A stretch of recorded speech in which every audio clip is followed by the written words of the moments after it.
Bismillahirrahmanirrahim. Assalamualaikum warahmatullahi wabarakatuh. Jumpa lagi kita dan channel saya. Masih sama juga iaitu 13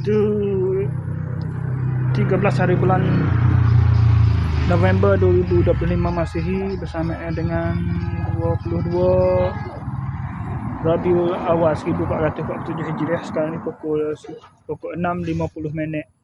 petang. Seperti biasa, video dari report kita untuk hari ini ada kemarin lepas pada saya malam tadi lepas pada waktu saya review hadiah untuk siapa pada ni lah nama apa tu, Iman Kaiden tu. Saya terus pergi ke semaya maghrib, semaya isyak di pada masjid kepada buah tu. Lepas tu saya terus pergi sampai kepada nenek dia lah, sebab dia tak ada sini, dia tu Belata tu. Lepas tu saya pun balik tu siap sesar. Lepas sesar kejap tu saya terus balik. Lepas tu singgah ke Dafi Kristi biasa dah. Ada tak pergi mana lagi tu, beli pasal kas kejap, beli barang kejap. Lepas tu singgah ke Dafi Kristi kejap, dah pukul 10.40 tu saya balik rumah lah. Duduk tidur malam tu bangun pagi tadi pada pukul 6.44 pagi. Bangun terus mandi sembahyang subuh, makan sarapan. Lepas tu terus siap-siap untuk kerja ni. Ini pergi kerja awal sikit lah ni. Pergi ke dari pukul 7.30 lebih. Awal sikit lah pada skala. Kalau 7.40, 7.50 kerja. Kadang-kadang pukul 8 betul lebih. Sama-sama ni. Orang dekat pukul 8 betul lebih ni. Hari ni 7 suku kat dia. 7.16 nenek. Pagi. Lepas tu singgah ke Dafi Kristi biasa minum pagi. Lepas tu dah ada pukul 8 suku. 8.12 terus pergi ke tempat kerja lah. Ini kerja abang terik sikit bawa konkrit, bawa render lata 3 orang lah, lebat ke 3 orang.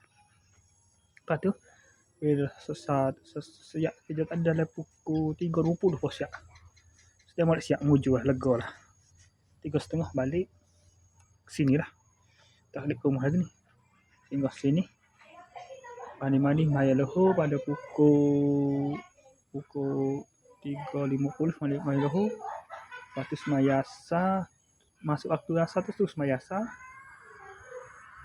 Saya ada video review tadi kan. Review tu saya terus pergi sampai kepada Mama dengan Farisha tu. Di Farisha esok. Mama tu 20.1. Lepas wis laligu lah. Tanjiro dengan Nezuko tu pasal itu kan. Adik dia perempuan Nur Farisha tu. Lepas tu saya terus pergi tu.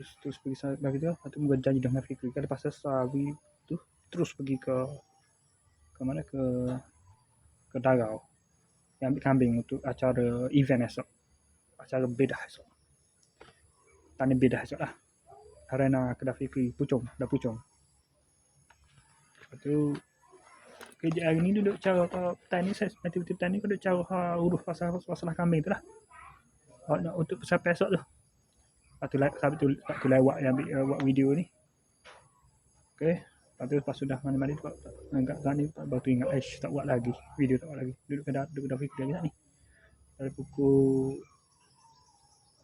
6.40 baru tu mai sini. Lepas tu 6.50 tu terus buat video ni. Okay, saya sekali saja untuk sesi video dari report kita untuk hari ni. Assalamualaikum, jumpa lagi. Bye.